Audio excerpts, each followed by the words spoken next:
I never thought silence could be so loud. After my husband disappeared, the quiet in this old house turned into something that breathed beside me, something that watched. Even now, years later, I can still feel it pressing against my ears when night falls. People say you get used to being alone.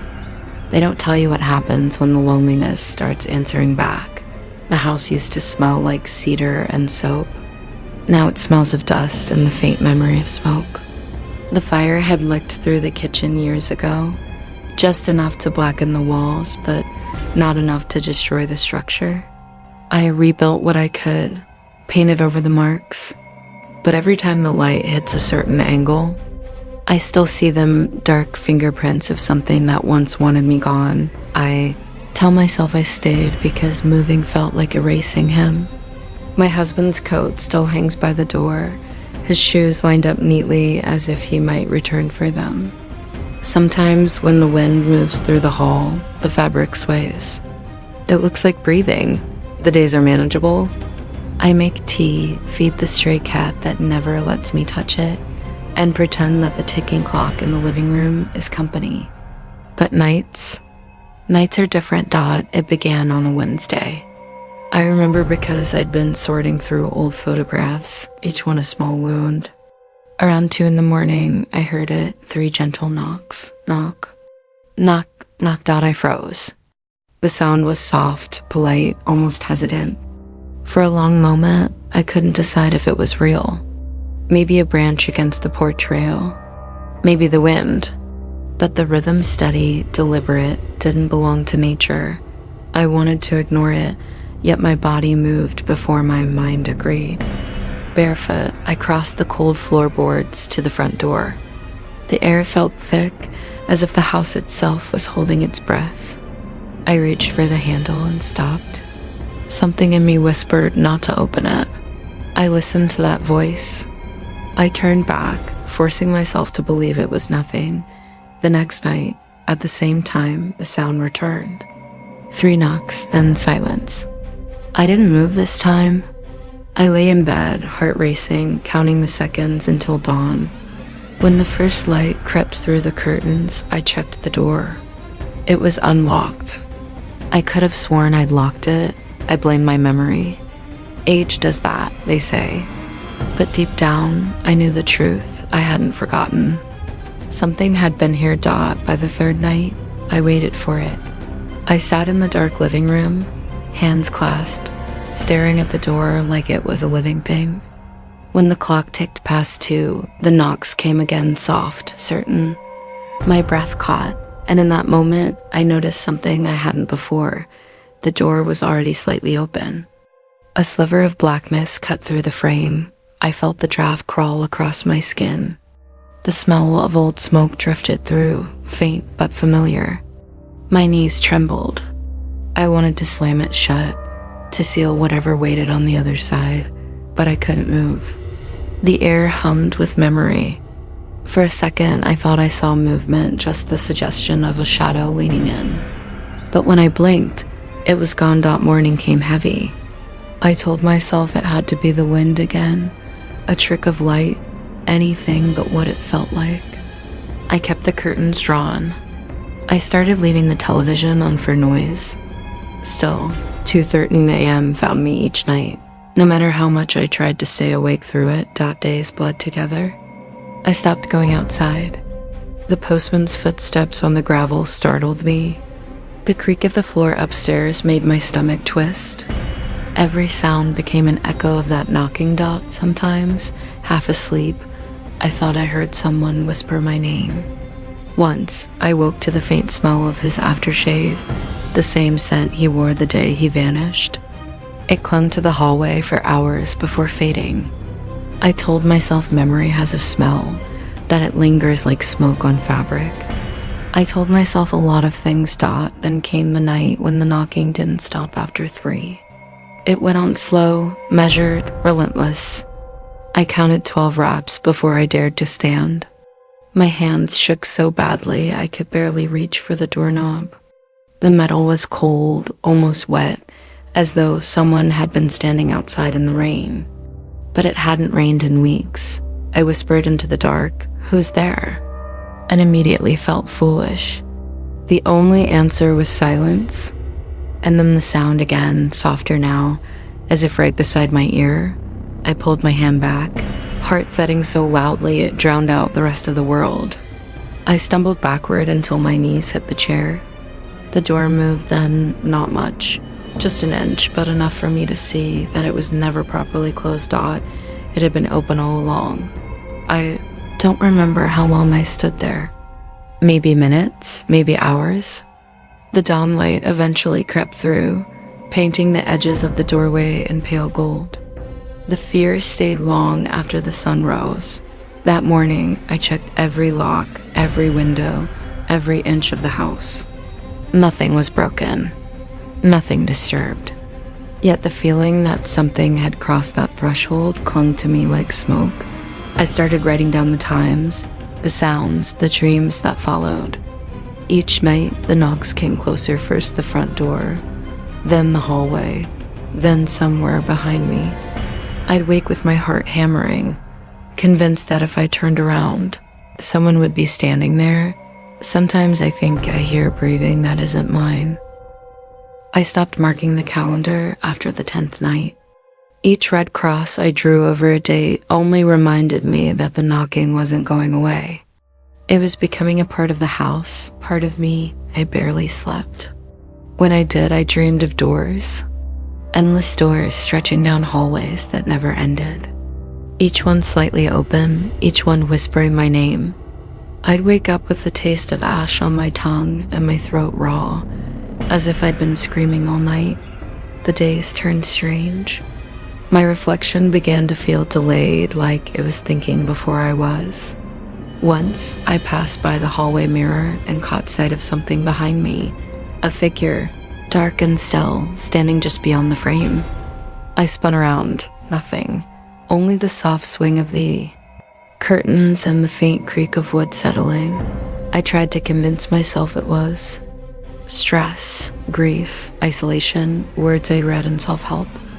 Books that mean nothing when you're actually living through the silence. But then things started moving. At first, it was small. The sugar jar I always kept on the left side of the counter, now sitting on the right. The back door unlocked when I could swear I had bolted it. One morning, I found muddy footprints leading from the porch to the basement door. My own, I told myself. They had to be. But when I pressed my bare foot beside one of them, the print was too large, too heavy. That night, the knocking came earlier, 1:47 a.m. 3 times, like always. But there was something new. A smell. Smoke. Faint, but sharp, like burned wood and damp fabric. The same scent that used to cling to my husband's jacket after he'd sit by the fireplace. I followed it, heart hammering, to the basement door. The air was colder there, dense and old. I reached for the knob and froze. For the first time since he disappeared, I heard a voice. Soft, low, from behind the door. Emma. I can't describe what it felt like, that name in his tone. My whole body went numb. It was like every nerve had woken up at once. I stumbled back, shaking my head, whispering, "No, you're not real. You're gone. You're gone." The voice didn't answer. Only silence, stretching wide and cruel. By morning, the smell was gone. But I knew. Something had changed. I spent the next day locked in my room, blinds shut, every mirror turned to the wall. My hands wouldn't stop trembling. I couldn't eat. I couldn't think. Every creak, every whisper of the wind outside felt like him trying to speak again. And then, at exactly 2:13 that night, the familiar sound came. Knock. Knock. Knock. Only this time, it didn't come from the door. It came from underneath the floorboards. I froze. The sound was faint but deliberate, like someone tapping from beneath the house. I knelt, pressing my ear to the ground. The wood vibrated against my cheek. Again, knock, knock. Knocked out right below me. I screamed, not out of fear, but something deeper. Rage. Denial. I grabbed the nearest thing, a lamp, and smashed it on the floorboards. The light shattered, and for a split second, I thought I saw smoke seeping through the cracks, thick, black, and twisting. When I turned the flashlight on, there was nothing. No smoke, no cracks. Just dust floating in the beam. The next morning, I found something odd in the living room, a half-burned photo. It was of me and my husband taken years ago. My hands in his, both of us smiling, but someone or something had burned out his face completely. I don't remember leaving it there. I started searching the house for anything else that might have moved. Drawers I hadn't opened in years were now half pulled out. My husband's tools lay scattered near the basement. The old camera, the one I hadn't used since his disappearance, was sitting on the dining table, lens pointed at the front door. When I turned it on, the screen flashed to life. There was one video file. No date. No label. I pressed play. The footage was black and white, grainy. The frame shook slightly as if filmed by trembling hands. For a few seconds, nothing. Just the front door, half lit by the porch light. Then, at exactly 2:13, the door moved. Slowly, quietly. It creaked open on its own, and in the faint light, a figure stepped halfway into view. I couldn't see its face, just the outline of shoulders, the glint of a ring on the left hand. My husband's ring. The screen went dark. I dropped the camera. It hit the floor and cracked, but I didn't care. My breathing came in sharp, shallow gasps. For the first time, I couldn't tell if what I was seeing was real or some cruel trick of my mind. That night, I didn't wait for the knocking. I sat by the basement door, flashlight in hand, and whispered into the dark, "If you're real, show me." Nothing. Only the groan of old wood and the soft hum of the night outside. But around 2:13, the temperature dropped. My breath turned white in the air. The flashlight flickered. And then a single gentle knock from behind the door. I stared at that basement door until my eyes ached. The wood looked darker than the rest of the house, as if it had been absorbing smoke for years. The single knock still echoed in my chest long after the sound itself had died. I couldn't keep pretending this was just creaking wood or dreams or loneliness. Something lived behind that door, a truth I had buried. My hand found the knob. Cold metal, like a coin left outside in winter. It turned easily, almost too easily, and a draft of stale air rushed past me.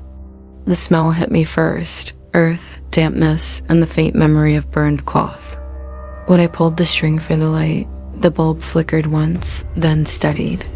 A narrow stairway descended into the dark wooden steps, warped and soft in the middle from years of neglect. Each creak sounded like a heartbeat. Mine. I went down slowly, feeling the wall for balance. Dust drifted through the air like faint smoke. There was nothing unusual at first, just the clutter of years, boxes, rusted tools, old picture frames. But when I reached the bottom, I saw something I hadn't noticed before. A patch of concrete on the far wall that was a slightly different color, newer, smoother. That was where the knocking came from. I knelt. The concrete was cool under my fingers. For a moment, I thought I could hear something faint behind it. Not movement, not breath, but a kind of pressure. Like silence trying to push its way out. I leaned closer until my forehead touched the wall. It felt alive. My throat tightened. I whispered to no one, "You're gone. It's over. You're gone." But my pulse didn't believe it. I found a hammer on the shelf and just stood there, staring at it. The wooden handle was cracked. Dust filled every groove. It looked like it had been waiting for me. When I lifted it, my arm trembled so violently I nearly dropped it. The first strike against the wall made a deep, dull sound that filled the whole basement. Concrete dust burst into the air like ash. Another strike. Then another.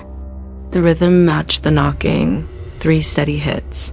A small piece broke away, revealing brick beneath. Behind that brick, the smell of smoke grew stronger.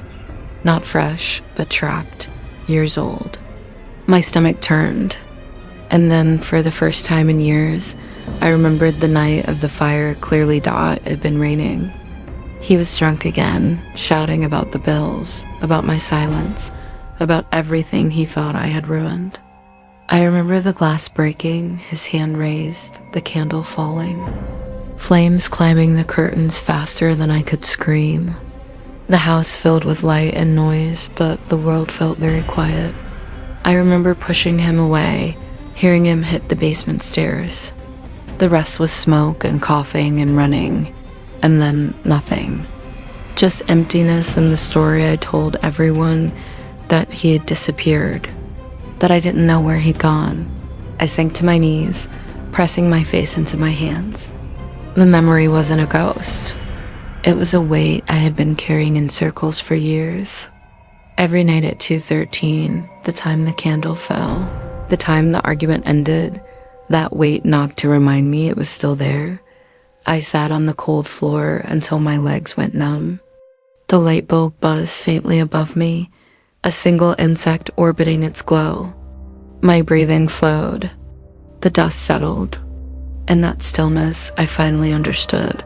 There was nothing down here to uncover except the truth I already knew. The sound hadn't been coming from behind the wall. It had been coming from inside my own head, echoing through memory and regret. The knocking was the rhythm of my guilt. When I climbed back upstairs, the house felt heavier. The walls leaned inward slightly, like they were listening. I sat by the door again, waiting for the clock to reach 2:13. The minute hand crawled forward. The second hand ticked, louder than usual dot, and when the time arrived, I heard it, 3 knocks, soft, careful, from everywhere and nowhere at once. I closed my eyes and whispered, "I hear you." Then, for the first time, the knocking stopped. Morning never looked like morning anymore. The light that crept through the curtains was the color of smoke, and it carried dust instead of warmth. I stopped checking clocks. Time had begun to slide sideways, hours folding in on themselves until the days felt like one long exhale. I ate when I remembered, slept when my body failed, and drifted between both states as if I were floating in a house that no longer touched the ground.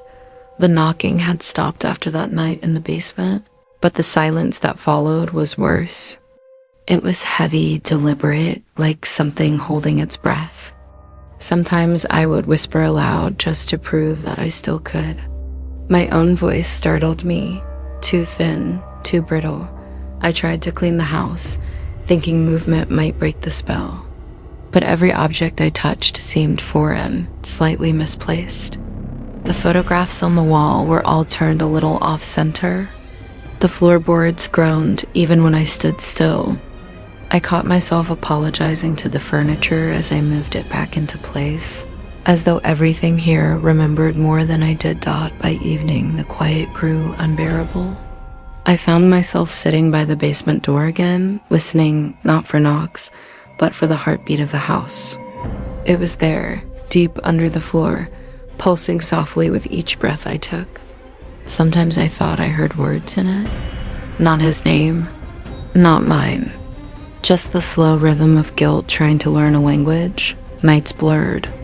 I began waking in rooms I didn't remember walking into. Once I found the front door standing open to the cold air, yet there were no footprints outside. Another time I discovered the kettle boiling even though the stove was off. The sound of the bubbling water matched the old knocking pattern, exactly 3 slow bursts, a pause, 3 more.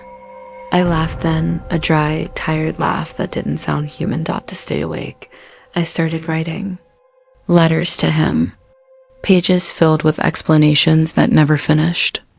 I left them on the kitchen table, certain that if I turned away long enough, they would vanish, carried somewhere he could read them. In the mornings, the pages were still there, but the words had shifted, lines slanted, ink faded, sentences I didn't remember writing. Once, a single phrase had appeared at the bottom of a blank sheet I never left. The handwriting looked like mine, but older. The nights grew longer, or maybe I simply forgot the sun. The light bulb in the hallway began to flicker in the rhythm I once knew so well. Knock, knock, knock. I unscrewed it, but the sound continued somewhere behind the walls. The whole house was breathing now, each exhale whispering fragments of the past. The smell of smoke returned, faint but unmistakable, and I followed it from room to room until every door stood open. There were moments when I caught reflections of myself that didn't quite match slower to move. Eyes turned toward places I wasn't looking. I stopped trusting mirrors. I stopped trusting windows. I could feel the line between thought and sound blur until I wasn't sure whether the house was remembering me or I was remembering the house. One night, though night means nothing anymore, I sat on the floor by the open front door. The wind outside was still, but I could hear something moving through it, soft as the turn of pages. I realized the sound wasn't coming from beyond the door, but from inside my chest, like a heart that had forgotten its rhythm. I waited for the knocks, but they never came. Only that slow, steady pulse. I whispered into the emptiness, "I hear you." The echo came back smaller, thinner, almost tender. "I hear you."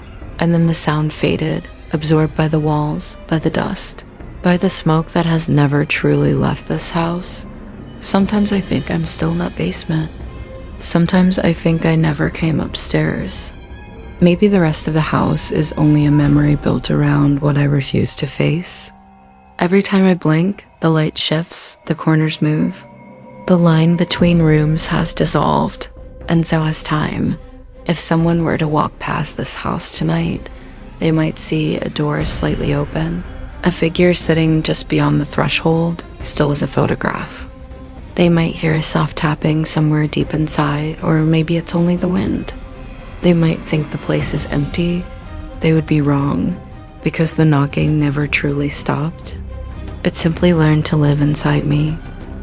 I used to believe that silence meant peace. Now I know it only waits. The house has gone completely still, yet every corner hums with a memory too quiet to name. When I walk, the floor sighs. When I breathe, dust stirs like breath returning from the dead. I have stopped speaking. Words feel useless, hear heavy stones dropped into a bottomless well. If I listen closely enough, I can almost hear them falling, echoing down into the dark. I tried to leave once. The front door stood open, wind tugging at my sleeve, morning light pale and indifferent. I stepped outside and the air tasted wrong, thin and metallic, as if the world had moved on without me. The road stretched blank in both directions. No birds, no cars, not even the faint hum of a distant life. Only the sound of my own heart tapping 3 times before each beat.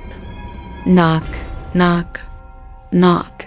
I turned around before I realized it, drawn back inside by that rhythm I could never escape. The door closed itself behind me. Since then I have stopped counting days. The mirrors stay covered. I no longer need proof that I'm still here. The photographs on the wall have faded into gray smudges, yet I can tell where his face once was. The shape of it burns behind my eyelids whenever I try to sleep. Sometimes I catch myself humming. The melody is unfamiliar, but the timing is precise. 3 notes, a pause, 3 more. The same pattern that has followed me for years. It echoes through the pipes, the rafters, the hollow space beneath the stairs. Even in stillness, the sound exists, soft, patient, waiting for me to answer. I think the house is listening again. Not with malice, not with kindness, just awareness. It remembers everything I've said, every footstep, every confession whispered into the walls. Memory is its heartbeat, and I fed it well.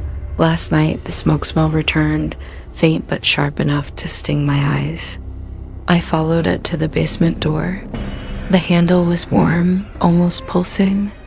When I pressed my ear to the wood, I didn't hear knocking this time. I heard breathing. Slow, steady, perfectly matched to mine. I didn't open the door. There's no reason to. Whatever waits behind it isn't a person anymore. It's the echo of everything I buried, still tapping to remind me that walls never forget. Now I sit by the doorway as dawn begins to blur into evening again. The house has learned my rhythm. The beams expand when I inhale, contract when I exhale. If I stay still long enough, the distinction between us disappears. Outside, the air is perfectly quiet. Inside, something stirs. A single sound, softer than breath, deep within the walls, knock. Knock, knock dot, the house exhales. So do I dot, and somewhere in that hush between the last knock and the next, the world slips out of focus, leaving only the sound and the open door.